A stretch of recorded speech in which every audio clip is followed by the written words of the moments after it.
Welcome to Digging Deeper with Pastor Kyle, Pastor Nigel. We are excited to be with you guys. This is take two. Take two. We had take one yesterday, and it was good. It was good. It was not horrible. It was not horrible. I was here. I said I wear a dress. That was the best part. There was a whole different context. I was talking about a tire, and it came out. A tire? Like, yeah. All right. What size tire? What does the dress have The to do size with that would be clothes that I would wear. That's what it was. Yes. We're off to such a better start. We're take two is off to a good Take start. two, yeah. All of that to say, we're excited to talk to you about what the Lord has for us today. And so today, this is going to be a little different than how we usually do Digging Deeper. Often we're very connected with what the sermon was and the text. Today we're going to go off that a little bit. It's all tangential and it's all very, very connected with what we've been we talking tried, about. but it didn't work. So now Here we are. doing this, yeah. So, central to what was there in the sermon, what we've been preaching, what's there in the text, is this idea of we need to know Christ and know Him well, know the gospel right. And so, Paul in Colossians, he's been talking a whole lot about false teachers, and that's not the way that you learned Christ. You already have Him. Yep. Verse 1 in chapter 3 is, if then you have been raised with Christ, seek the things that are above. And so you have Christ already. You know Him already. And yet we still find that there's often a lot of residue. That's a word that you used in the sermon. There's a lot of residue when it comes to us understanding the gospel. And so can you talk to us a little bit about that and About the residue? the residue, yeah. We clings to us. We went to Ephesians to kind of get that image, this image of that's not how you learn Christ, but it really ties to what we've been talking about in Colossians for a while. So this residue that I was kind of alluding to, we all come to our faith and to our relationship with Jesus with baggage. Yeah. Whether we grew up in the church, like Nigel, or we had no idea what was going on and came to it later on, like me. I was 17, but and then we know some people that we've met recently who are in their 40s who are just now coming to the Lord, and like this is all new. So we all come with baggage, and some of that baggage comes from the world and just philosophy and ideas and things that come at us. It comes from culture. It comes from our own corrupted heart. We bring this baggage with us, and we start to pick up on little things that we add to the gospel almost unknowingly. A lot of times, if we have a legalistic background, it's hard to break out of that mold because it runs deep, and that's part of that residue. Yeah. Where we are just followed with guilt no matter what we're doing. Or, man, I tried so hard to please God, but I didn't do it right, and so now He's disappointed in me. This is residue. It's not accurate. And I've shared before, and for me, like this is probably a pretty good example of what I'm talking about with residue. I grew up in an unbelieving family, and when I get in trouble, my dad would never yell at me, but he essentially would just give me the silent treatment for up to a month. And so that's so hard. It was for a month. The first week was good. I didn't mind. But then I'm like, now it's starting to get. Now I'm starting to feel a little, gee whiz, Dad. And he wouldn't even look at me for a lot of that time. So just silence. And so, not healthy, totally terrible, not a good thing.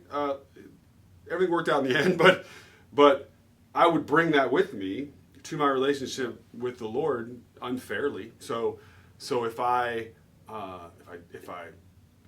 failed at something, or I didn't live up to what I thought I should, or if I fell into temptation, or if there was sin anywhere, or whatever it would be, if I was like, man, the Lord is not happy with me, even if that was false, I would kind of go into this mode of I gotta pay my dues. I gotta pay my penance of not talking to the Lord for a few weeks, because that's what happens. That's how this goes, right? And I'm going to be punished, and that is so false.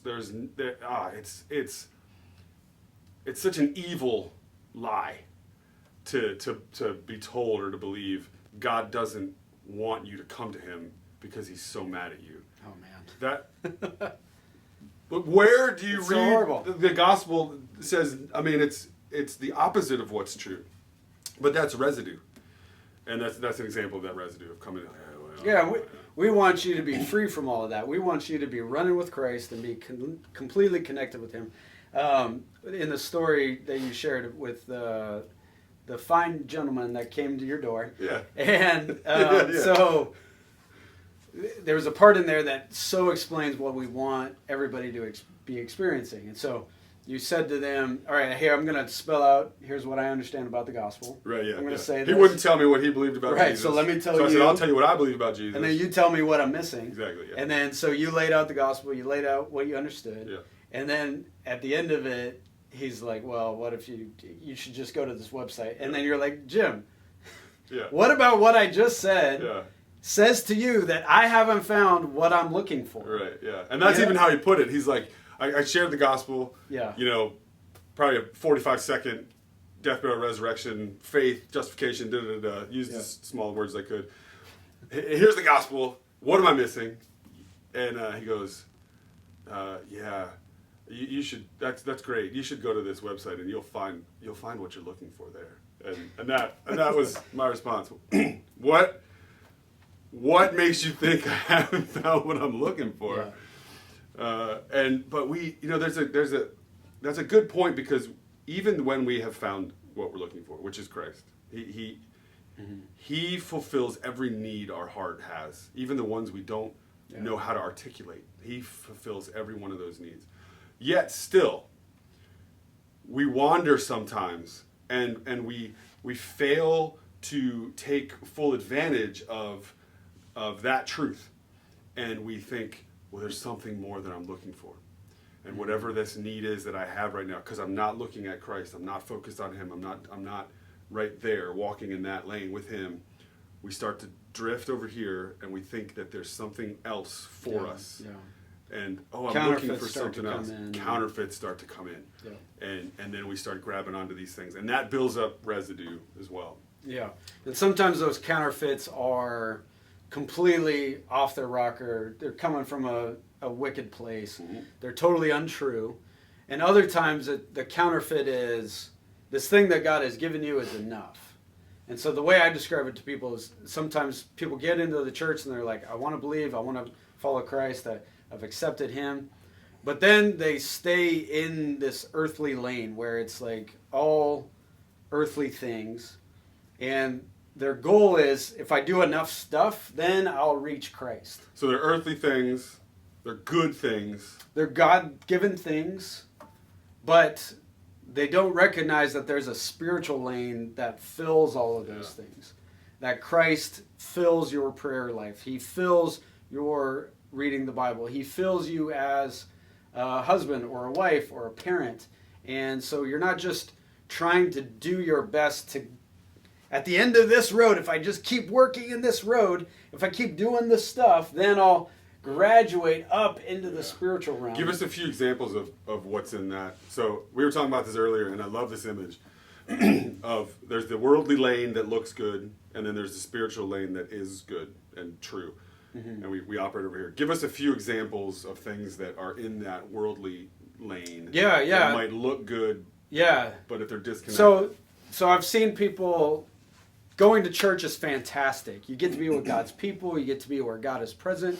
And yet I've seen so many people that are going to church over and over and over again every week, and they're asleep. You know, they're just some literally asleep. I know that's my fault in some cases, but literally and metaphorically asleep. Like they spiritually, they're just not catching it. You know, like they're not really interacting with Christ. Yeah. Their focus is really on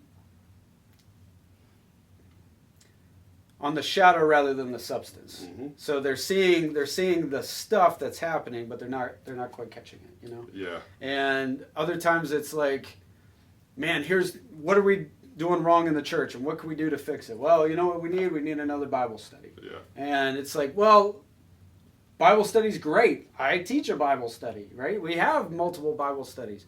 But if you're not connecting with Christ in that, then it's hollow. It's the checklists. Yeah. I did the things, and therefore I should now feel a certain way, or Now Right. God feels a certain way about me. Right. And we can do good things that are right, but when they're disconnected from Christ, and when they're disconnected from that relationship with Yeah. Christ, then it becomes hollow. Yeah. And it is, I mean, the shadow of the substance. That's exactly right. That's what it kind of. And then we run there and we wonder, why is it not working? I've been doing this for years. Oh, Why it is it just not working? wears you out, man. It just so wears you out when you're trying so hard and you've done this for years and years and Yeah. years. And there's no graduation at the end of this line. Right. It's Yeah. like- So I cut you off there to give us an example. So you're saying that you think that we often feel like if we follow that lane, that road Yeah, down, yeah. where does it take us? Yeah. It takes us to, well, now I graduated from this side street of getting it right myself and having all of the tools that I need, which is the Bible study and which is, check this, check this, check this.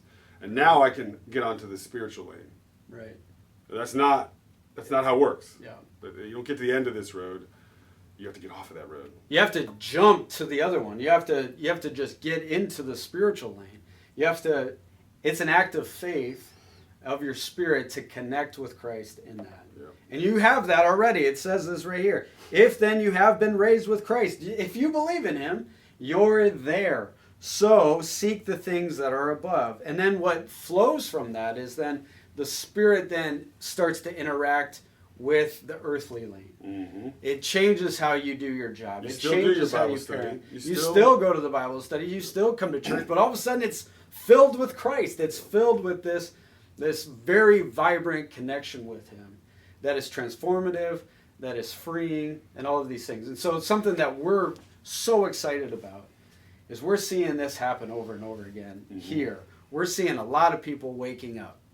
They may have been on that earthly track for a long time and it just hasn't been going anywhere, and then all of a sudden something shifts and they make the jump, and all of a sudden they're starting to interact with Christ anew. Yeah. And so let's talk a little bit Yeah. about that. Yeah. So the big question there is how do I change lanes? Yeah, Like I want to do that. I want to do that. And we're not saying don't do the things that are in this lane if they're of God, like Right. things we mentioned. But when they're separated from Christ, when they're not being led by the Spirit, when Yeah. you're just doing them in the flesh, then there's no power in it. So how do I? The direction's important, right? The earthly does not move you to the spiritual. Right, you don't get there by just being faithful here. Right. The spiritual goes back to Yeah. the earthly. Yeah. So how do we Yeah. go from this lane to that? How do we get on the exit? We got to abandon this road and get onto this road where the right things here still exist, but they're Right. they're now being done in the Spirit, and the Lord is leading them. So how do we do that? Well, we've had some really really cool conversations with some people about that lately, and there's a few themes that have popped up. Probably the one that is the most powerful, maybe the most like duh kind of thing, is when we focus on the relationship with Christ Yeah. rather than doing things for Christ. Right? There's a So different. Huge so difference. So different. That's transformative. yeah, it really is, and that goes back to the baggage that we bring with us to our spiritual walk and to our relationship with God, to our relationship with other believers, and even maybe into the world. The residue that we bring. One of the examples that we were talking about earlier. I hope this works. It works for me. So we often come to. And I wasn't raised in the church, but I got saved in a really really healthy youth ministry by a youth pastor who got it and just immediately started giving me the tools I needed. But that doesn't mean I always got it right. But I had a head start, man. But a lot of times we come to all that with the residue, like we were talking about before. We have all this residue, and we think coming to spiritual maturity or being involved in something that the Lord's calling us to be involved in, and okay, I want to be a part of His church. I want to be a part of His kingdom. I want to come alongside Him and be a part of this family. So we approach it like, I better get myself cleaned up. I better put on my best suit. I better go into this interview for this prestigious college that I hope I get into and impress him. And then if I can just not make a big deal out of myself, and then I can just come over here and operate in over here in the back. and God will be happy, and I'll just do that. Yeah. And we think that that's how it is, and all these other people that are super spiritual, they get it in their head of it. None of that's true. The approach that we need to have to switch those lanes, to jump from this lane to this lane, has far more in common to my daughter JJ, who is a feral child, and it comes running up to me with snot running down her face, ice cream all over her shirt, running around outside with no shoes on, covered with dirt and bugs, and jumps up into my lap and gives me a big hug and says, "I love you, Dad." Like, that's what we're talking about. That's it. That's what it is. It's not the, I hope he, it's that. It's running to the Father like a child, and with the faith of a child that we have access to through Christ. And it's not an irreverent kind of like, it doesn't matter, I can just be you. It's not that. But it's the faith of a child, knowing that he's beckoning you. He wants you to come to him. And that's partly why the lie that I was telling you that I believed for so long at the beginning of this, of God just wants us to stay away, it's so destructive. Because it's literally the opposite of what he wants. Yeah. When you're in your worst spot, when you're in that darkest pit, when you're having the worst day of your life, he's, run to me, run to me, run to me. Not, you're kind of gross. Go fix all that, and then we'll see what we can do. Yeah. That's not how it is. And this is where the true gospel steps in and says, that's not just that.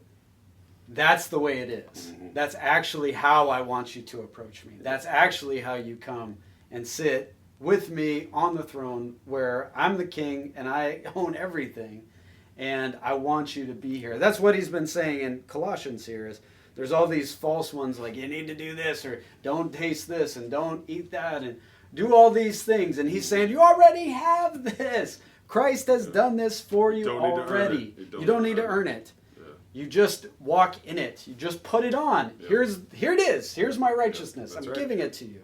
Yeah. And so many different things where he's already given that to us. And so, man, it was providential yesterday. We were talking about how we were going to do the video and what's going on. And then we had somebody come in and talk to us, and they've woken up. They're awake. Yeah. And so some of the things that we're seeing in her and in lots of other people are, where they were before was a place of constriction, of paralysis oftentimes, of trepidation, scared. I don't want to overstep. I don't want to step into this. I don't want to make a mistake. I'm afraid of failure. Yeah. Will I be accepted? Yeah. Will this even work? All sorts of things like that. And where this lady was is, she said, I'm at a place now where obedience is joy for me. Yeah. And it was like, that's amazing, that's amazing. Because oftentimes it's like, oh, I gotta obey. And it's this duty that you feel, and it's this weight and this burden. And that just wears you down. And the gospel frees you from that. The gospel says it's actually a joy to follow Christ and be obedient. Yeah, and you can't, we can say that all day, but we don't get it until we experience it. Yeah. We don't understand it until we experience it. Yeah. And I remember moments in my life where I'm like, I don't want to be obedient, and I also don't want to be disobedient. I'm going to be miserable either way, so I might as well just do what God wants me to do. And then I do it, and I'm like, hey, this was great. This is not what I expected. Why is this so amazing? This is actually really, really awesome. And then you kind of find yourself in that lane, in that spot, and you're like, okay, don't mess it up. And then you can start lying to yourself about that too. There's always grace to move back into that. But no, that's so true, that obedience brings joy. And man, if we can hold on to that, that is a game changer. That really is. And so like this lady we're talking about, who we were talking to yesterday, there's been a number of people that are kind of waking up's a good way to put it, kind of coming out of that so they're changing lanes. They're hey, wait a minute, this is different than I expected. And the common denominator is the relationship with Christ. Yeah. Starting to see how that really works. Spend time with him alone during the week, not just on Sunday, or not just in small group, or not just, but like kind of in that, maybe even awkwardly going, hey, God, it's me. When you're by yourself, I'm here. Yeah. I'm told you're there. Yeah, like, how's it going? Yeah.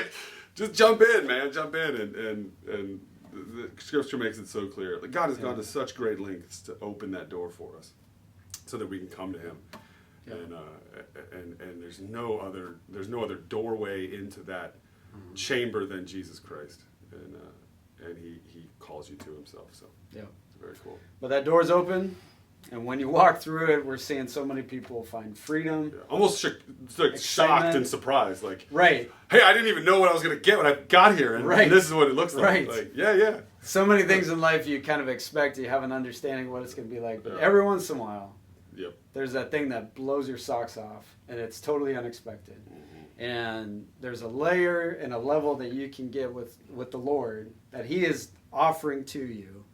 So when you find that, when you hit that, it's so sweet. Mm-hmm. The taste and see that the Lord is good. That's what we're seeing a lot of people starting to do. They're starting to taste the Lord.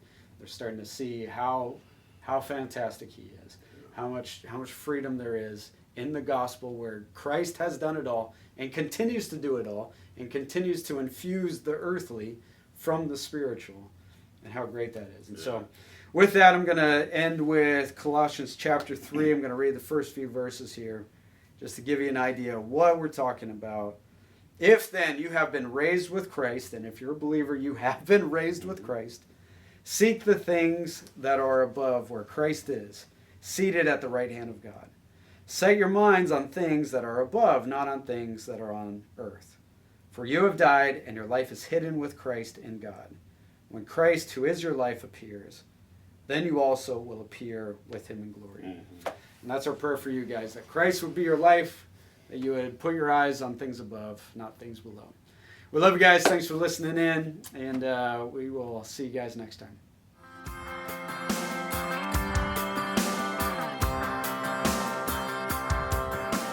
This is why you need to watch this right here.